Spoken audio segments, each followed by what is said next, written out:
There's a terrible problem with Cyberpunk 2077, and I can guarantee you it's something that you're not aware of. Probably. So the problem isn't how the ground didn't ship with the game's release, but rather came as a part of the game's later DLC, or how the developers did some undeniably shady things leading up to its release. Instead, it's the opposite kind of problem. The issue is, when I was playing this game, I noticed something that it did not just well, but outstandingly well. Dare I say it, they did a perfect job, which, coming from me, the cynical, nitpicky British critic who hates on everything under the sun, you know that statement must carry at least some weight.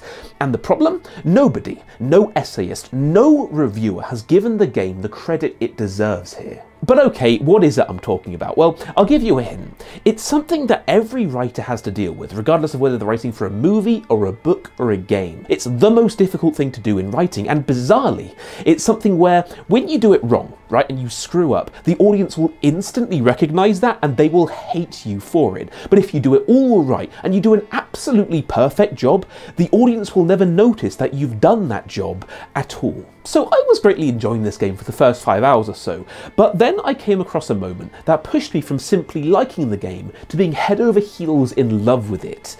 And it was this. In one of the early missions of Cyberpunk, the player goes through this luxury hotel and, you know, they go through reception, check in, then mosey through the lobby. And when most players go through this area, they'll probably think, huh, this place looks pretty cool.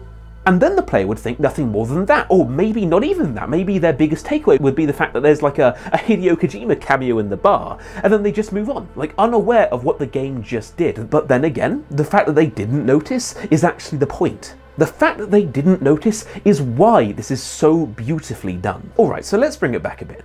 Looking at the design of this NPC, what does this tell you about the world of Cyberpunk 2077?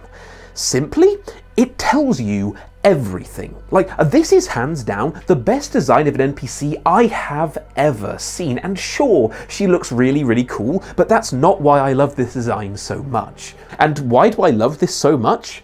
To put it simply, this is perfect exposition. You could write a dozen novels or 100 screenplays, and not once could you get across information more seamlessly than this game does right here, because it's impossible to do better than this.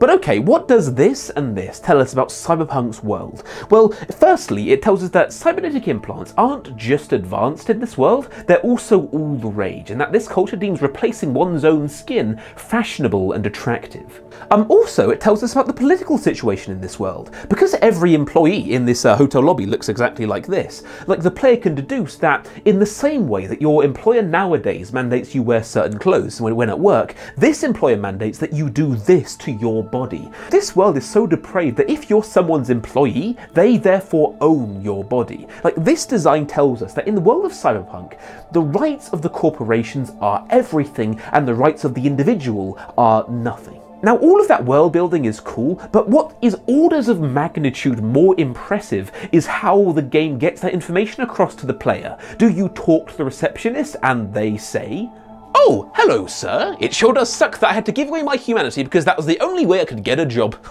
It sure does suck. This is standard practice for companies in the future." No, just from walking into this room and looking around, it tells you everything you need to know. Like, truly, when it comes to exposition, this is the gold standard. I'd like to begin my three-part apology to the internet by saying I've made a severe and continuous lapse in judgment. Okay, well, saying this is good is all well and good, but how do you actually do this? Like, how do you actually achieve this? If you want to know the answer to that question, do stick around, because answering it is what today's video is all about. The truth is, world building is easier than you think it is. It's easy to sit down for half an hour and flesh out a religion or a war that happened 30 years ago. Like, that's the easy part. The hard part is conveying that information to the audience and not boring them to death while you do it. It's the art of exposition. It is the single most formidable undertaking any writer can hope to tackle. And it just so happens that Cyberpunk 2077, at many, many moments, displays a comprehensive mastery of it. If you want to pull off exposition as sublimely as Cyberpunk does, there are a great many things that you need to pull off. But what is the most basic one, and also the most fundamental one, is this.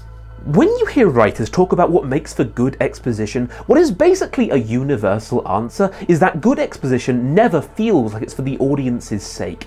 It's weaved seamlessly into the story and doesn't break the fourth wall. I am sure you have all lost count of the amount of times you've seen a book or a movie or a game where a character spouts off exposition and it's so obvious it's for your sake, so you can learn as the audience. Here is a truly fantastic example from Big Hero 6. Oh, what would Mom and Dad say? I don't know. They're gone. They died when I was 3, remember?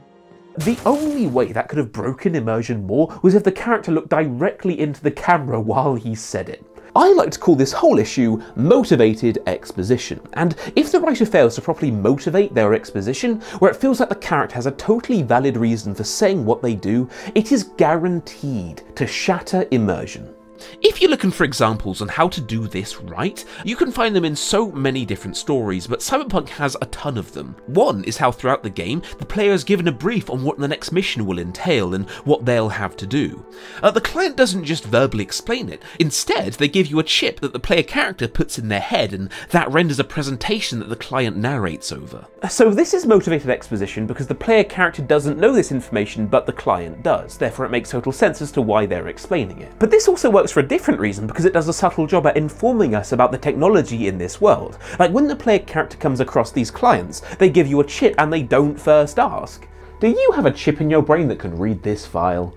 They all just assume you do. This implies that in this world, everyone has a bit of technology in their head that can read one of these files. The modern day equivalent of this is nobody will ask you, "Do you have an email address?" Instead they'll ask, "What's your email address?" Because in this day and age, it's just a given that everyone uses an email address. This gets applied to Cyberpunk, and the player can deduce that in this world, pretty much everyone has a computer in their brain. It's very subtle and it's very nice, but then again, that is slightly off topic. What are the specific techniques you can use to have your exposition feel motivated? Well, a tried and tested method, which is what Cyberpunk does with its mission briefings, is to have an audience stand-in, a character who knows just as much as the audience does. So, you want to explain Jedi history? Easy, just have the mentor explain it to his new pupil Luke, and seeing as how he's explaining it to Luke and not the audience, it works. So you want to explain how a nuclear reactor works because the audience needs to know that in order to understand the show. Easy, just have one character be a nuclear physicist and the other know absolutely nothing about the topic, so when the physicist explains it to him, it doesn't break immersion and it works quite seamlessly. This technique is as old as time, and it's all well and good, but there's one important caveat to mention here.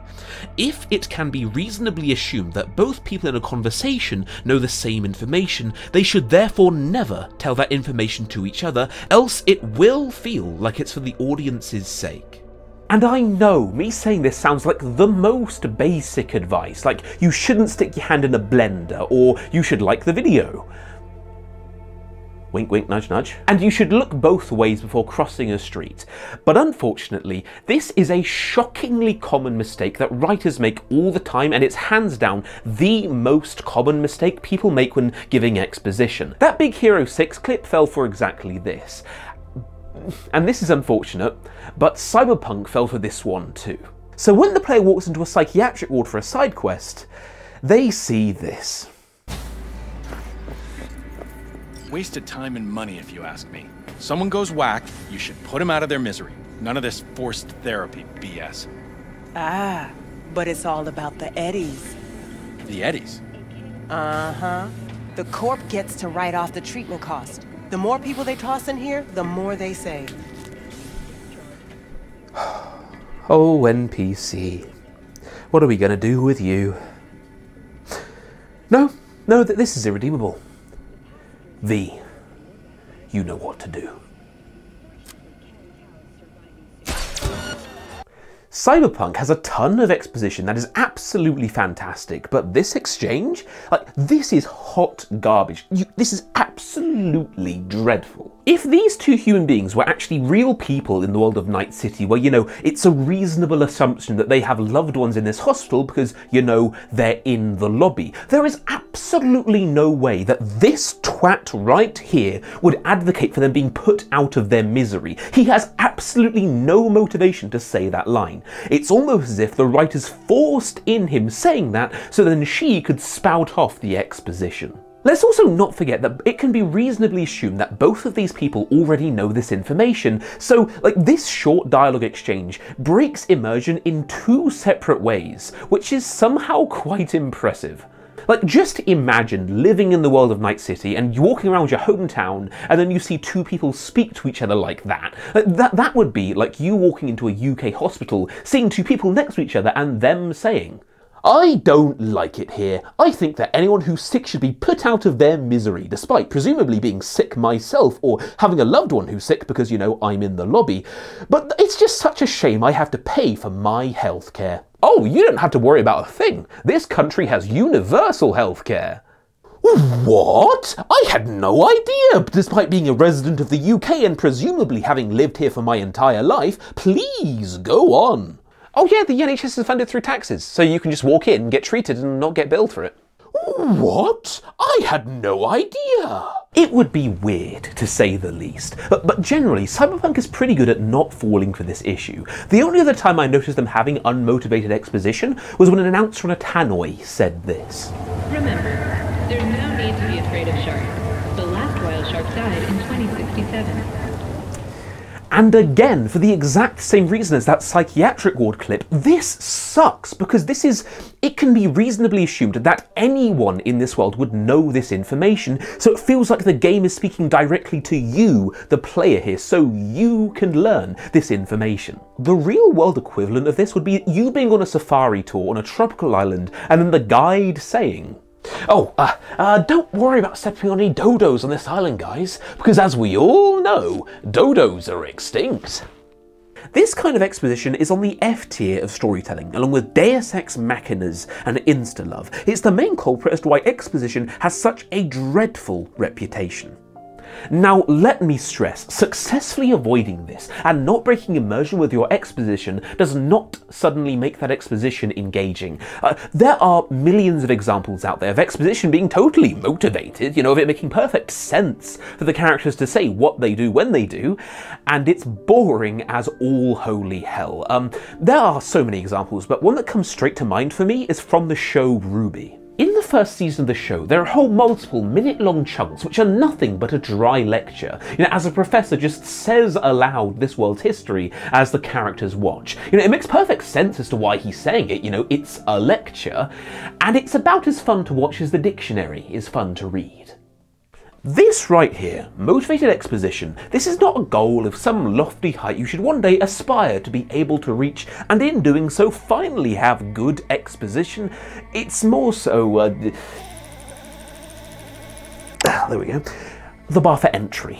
If you have motivated exposition, you're not going to impress anyone with that in the same way that you're never going to impress your boss because you remembered to wear clothes to work.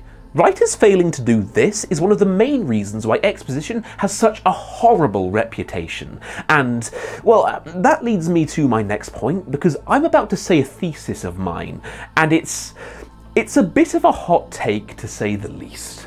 So there is an opinion that some writers, dare I say it, the majority of writers have, that is completely wrong. Not as in, hey, it's subjective and we can agree to disagree, more so just completely flagrantly wrong. It feels like it's an idea in the zeitgeist of storytelling advice that exposition is nothing but a necessary evil, and the best you can hope to do is to make this inherently disgusting thing merely palatable by hiding it, by disguising it, by tricking the audience into consuming it the way a mother tricks her kids into eating healthy food. If you think about exposition in this way, you need to stop doing that right now, because it's probably the root cause of why your exposition exposition is quite boring to get through. The point is, it's not just possible to give exposition and have it be palatable, it is possible to give exposition in such an engrossing way that your story is actually more entertaining because of that very exposition. No, I'm not talking about the world building being conveyed being the fun part. I'm talking about the act of exposition itself being the fun part. And if you ask me, this is hard. This is not just hard, actually. It's the ultimate test of your writing skill, because nothing is more challenging to do as a writer than this, and you need both a ton of talent and a huge amount of experience to pull this off. It is really, really difficult to do, but unlike what some people have probably told you, it can be pulled off. Hey guys, it's Future Henry here. I hope you've been enjoying the video so far. I just want to make a quick announcement here. There's a video essay that I've wanted to make for years now, but I haven't because it's the kind of video that would get crushed in the YouTube algorithm, and you'd never get the notification for it. However, despite that, I've finally managed to make this video. If you've liked this video so far, the one you're watching, you'll definitely like this one because it's on why games are simply better than movies and books when it comes to world building. Here's a quick teaser. If you're the kind of person who you just don't really care about the world building, you just don't want to learn about the economy and the religions and all that sort of stuff, you can just ignore it and, you know, mosey on. But if you're interested, you can click on it and be all like, Yes, please. and then you enter the world of the in-game wiki that, if done right, isn't just entertaining to read in itself. See, I've got a longer beard and everything. Ooh, it's very good. But yeah, I'm really happy with the way this video turned out. But you can't watch it on YouTube because it's a Nebula exclusive.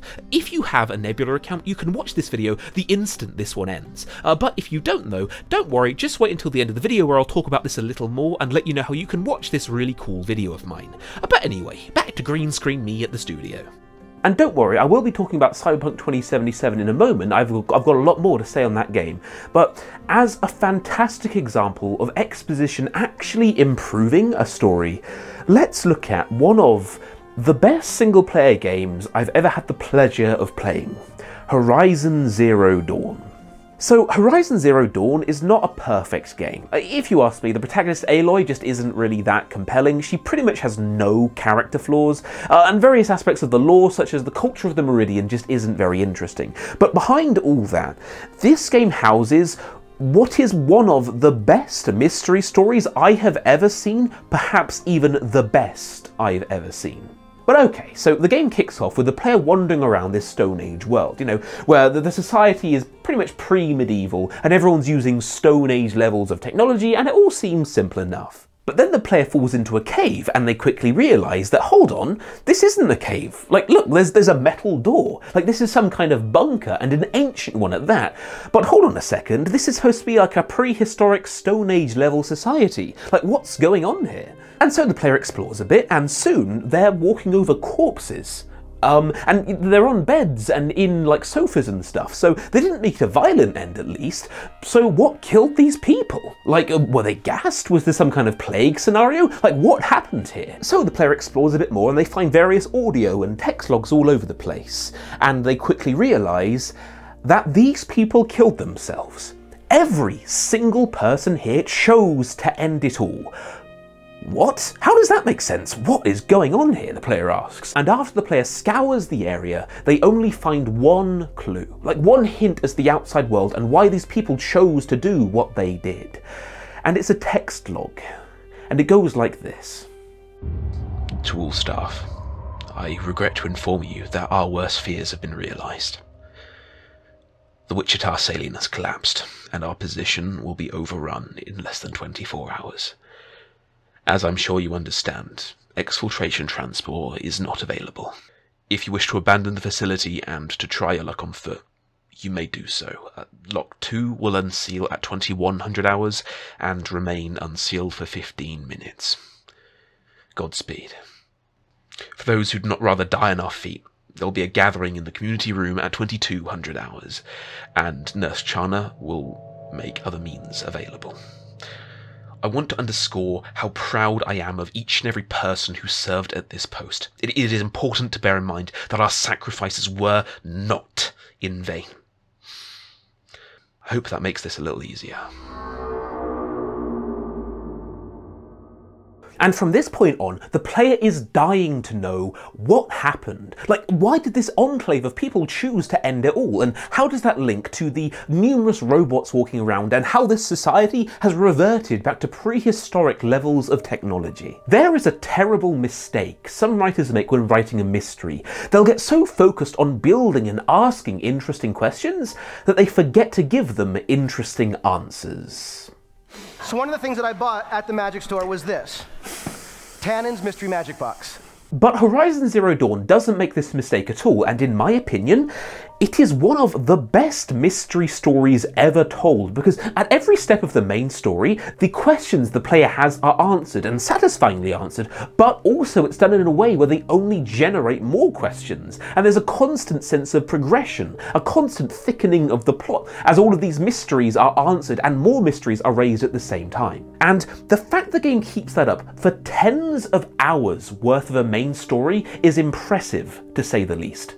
And the real kicker, like the reason why I'm bringing this whole example up, is because in this game, the main thing keeping the player invested and wanting to carry on with the story is the prospect of more exposition down the line. While most stories have their info dumps be dry and dull, this game has it so that you're actually excited to see the next info dump. You want to have exposition thrown in your face. Like, if you haven't played Horizon Zero Dawn yet, please just play it now. Like, please just go and play it now. Like, it is wrong to call Cyberpunk a masterpiece, and anyone who does has no credibility in my eyes because the game just has so many flaws. But Horizon Zero Dawn really is a masterpiece. It is incredible game. Please go and play it if you love a good mystery. But okay, at a later point in the game, you've discovered a great deal more about the grand mystery. I'll use as few spoilers here as I can, but essentially you've discovered that centuries ago, an apocalyptic event kicked off which was slowly but surely killing all life on Earth. The last hope for humanity is something called Zero Dawn. Humanity hasn't been fighting to stop this threat. Instead, they've been fighting just to buy time for this mysterious project. It's what that text log was referring to earlier when it said that our sacrifices haven't been in vain. It is the last hope for humanity, the ultimate weapon, and the one thing left which has a chance at stopping the extinction of the entire human race. At this point in the story, the players pieced together that back then, everybody knew Zero Dawn existed and they knew its importance, it's what they were fighting for, but nobody knew what it was about. It was the opposite of public knowledge, it was all classified and very hush-hush. But at one step in the mystery, the player stumbles across the top secret location of the Zero Dawn project, and in the briefing room, they see this. Welcome to Project Zero Dawn. I am General Harris, Chairman of the Joint Chiefs of Staff of the United States of America. I'm sure you've heard the rumors that Zero Dawn is a top-secret superweapons program, the technological miracle that will save us from the Pharaoh Plague. The reason I'm sure you've heard the rumors is that I'm the one who spread them, and they are all lies.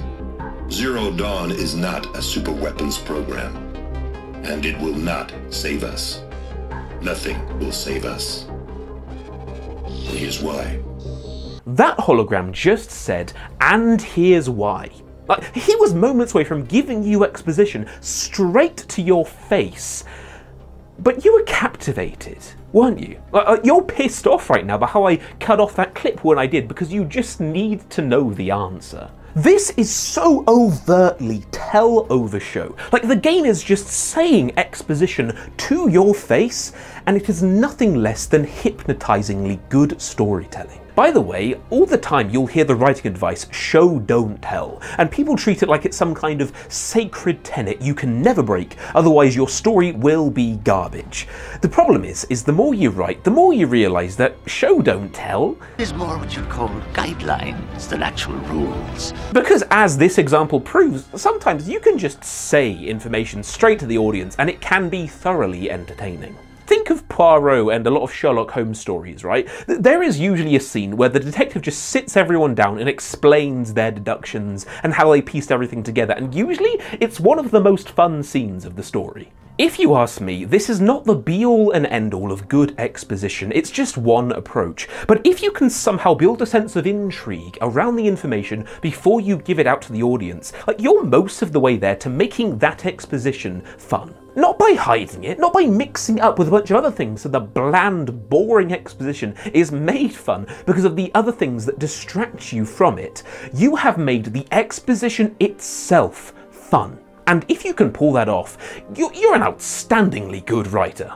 Horizon Zero Dawn is the only game I've ever played where I didn't just want to find the text logs hidden around the level, I was desperate to find them. Where like, if I had found out that I'd moved on from the area and I'd missed some vital information about the grander mystery, like, my heart would have broken. So that's rule 2. Make the audience want to know the information before you give it out. But again, it's not as simple as that because there are other ways to do it. And this third one, it's by far the most powerful device at your disposal. Achieving this is like finding the holy grail of storytelling. It's subtext. It is yet another thing that is incredibly hard to pull off, but when you pull it off, it takes not just your exposition, but your entire story to a whole other level. I'll skim over the explanation because, let's be honest, 99% of you know it by now, but subtext is what the text non-explicitly says, right? It's the information that's not on the surface level. Let's refer back to the Golden Receptionist example because this is a great example of subtext done right. But I want to ask you a question. Why is this so good? Like, why is subtext such a powerful device, and why is it correctly considered to be the holy grail of storytelling? If you cannot immediately correctly answer that question this second, that is very problematic because it means that if you can't do that, that is going to hinder your ability to pull this off. Like, please pause the video and give it a think. Why is subtext as a device so powerful? So, what's the answer? Well, the default answer that most people give, and I'll confess the one that I gave when I first thought about the question, is subtext is great because it's subtle. Like, look at this example. This is the opposite of on-the-nose exposition, so it assists in immersing the audience. Subtext is great because it's invisible. Right? Yes, that is undeniably a quality that subtext has. It can be really immersive, but that's not the heart of the reason why it's such a good device. When I was first considering this question, I was stumped for a good few weeks because, like, I was constantly going around in circles, finding answers which were correct, but not correct enough. That was until one day when I remembered a story, a completely true story, and it gave me the clues I needed to piece it all together. And it's a story about cakes. I know, big shock, Henry's doing another food metaphor, but give me a little attention here because this story has a message behind it which every writer will find quite useful. So, 1950s America, and powdered cake mix is becoming all the rage. Basically, it's this brand new revolutionary product where you buy some cake mix at the store, put it in a pan, throw some water with it, throw it in the oven, and hey presto, you've got a cake. You know, it's catching on and it's becoming a really popular product. But then, after a lot of people have tried it and the buzzers start to fizzle down, for some reason, the sales were going down. And down and down. And when the companies approached all of their lost customers, there were several reasons why, but the main one was that all of these customers were saying that all they were doing was taking powdered cake mix, throwing water in and throwing it in the oven. It wasn't real baking and it felt like cheating. Like, it didn't matter that the product was a massive time saver and was really easy to use. Like, that didn't make up for the fact that using it was simply an emotionally unfulfilling experience. So that's when some companies made one simple change. They removed the powdered egg from the mix, meaning that the customer had to crack an egg into the mix and then add water and then throw it into the oven. They added an extra step to the instructions, and the sales of cake mix in the US went up. These companies caused a great boost in sales of their product, and they did it by doing something incredibly counterintuitive. They made using that product harder. But that is a completely true story, and it's also the reason why subtext is such a powerful way to give exposition. So recently I was watching a TED Talk by Andrew Stanton, the director behind WALL-E and Finding Nemo, and he said something that plays into this, and he said it really quite well. It confirms something I really had a hunch on, is that the audience actually wants to work for their meal.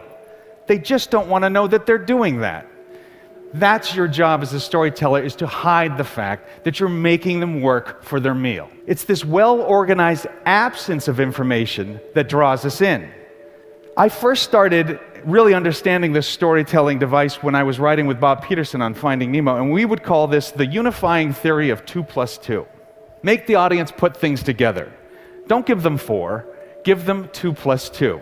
The elements you provide and the order you place them in is crucial to whether you succeed or fail at engaging the audience. Editors and screenwriters have known this all along. It's the invisible application that holds our attention to story. If you simply state information, that's not necessarily a death sentence, but if you can instead give the unassembled puzzle pieces to the audience, when now the audience has to solve this mini puzzle, and when they solve it, when they figure out what the exposition is, it gives them a mini dopamine response, and as a whole makes your story a generally more emotionally fulfilling experience. Like, look at what I just did with this video. I could have begun this whole section by simply saying to you, subtext is good because it challenges the audience. I could have just said that. But instead, I gave you the unassembled puzzle pieces, right? I gave you some hints and gave you a chance to solve it before I just outright said it. And hopefully that's made consuming this video a generally more emotionally fulfilling experience. And it also has made it more likely that you'll remember what I'm actually getting across. That is the heart of why subtext is such a powerful device. Look at that. As evidence for my argument in this video essay, I'm citing the very video essay in which I make this argument.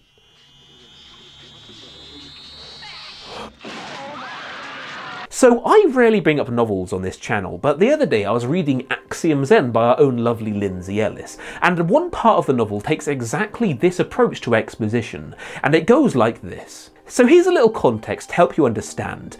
In this scene, Cora's speaking to a group of aliens, and apparently these very aliens arrived on Earth in the 14th century, and they came away with a very unsavoury view of humanity. Cora is currently giving the aliens historical context to help correct their misconceptions on humanity. I know the last time your superorganism explored Earth would have been somewhere around the 1350s, Cora said.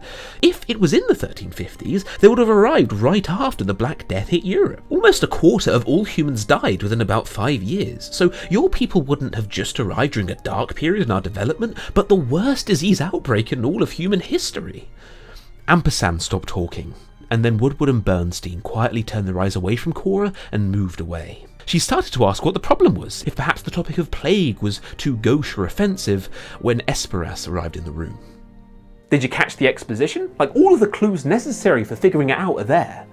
So, we know the aliens have an unsavoury view of humanity. They arrived in the 14th century, around the same time the Black Death hit, and when exactly that was brought up, they broke off eye contact and shuffled away, almost as if in shame. What is the exposition here? These aliens caused the Black Death. I remember when I pieced that one together while reading, and I felt really happy with myself, and it increased my enjoyment of the overall story. This right here is a great example of how exposition, when done right, can actually make your story more entertaining. The more you can do this, and frame your exposition not as the stating of information, but rather a smattering of puzzles here and there for the audience to solve, the more satisfying the playing/watching/reading experience becomes. So another way to level up your exposition is to ask how you can make it so it affects the characters. If your exposition has absolutely zero impact on the plot or the character's journey, it is prone to be boring. Not guaranteed to be, but it's missing one of the core things that makes great exposition great: stakes. If your exposition comes as a great shock to the characters, right, where it fundamentally shakes their views of themselves or the world around them, it suddenly gets a hell of a lot more interesting to watch. Try to ask, how can I attach stakes to this exposition? Or even better, how can I make the uncovering of this information personal for the character? Cyberpunk 2077 pulls this off pretty well. If the game were to have a news broadcast, say, "What is up, Night City Nation? This just in, technology now exists that can digitize souls."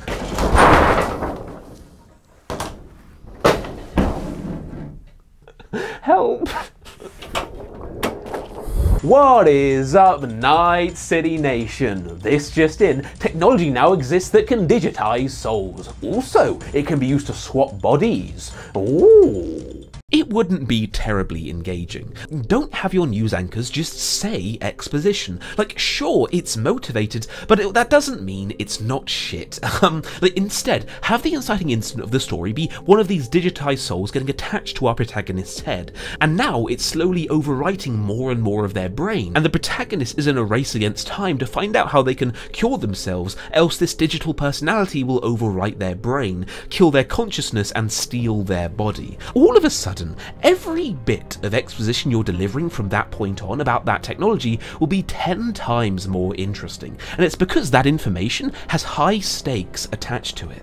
Like, for example, in Cyberpunk, in the mission where you interrogate one of the company's top engineers, the guy who designed the chip that's in the player's head, that this is just an info dump, but it doesn't feel like one, and it's a hell of a lot more entertaining than just an info dump, because it's so relevant to the character's journey. It feels more like a doctor explaining to the protagonist that their condition is terminal, and despite this scene being pure exposition, it's frankly quite entertaining to watch. Like, another fantastic example is Horizon Zero Dawn. That game just does so many things right.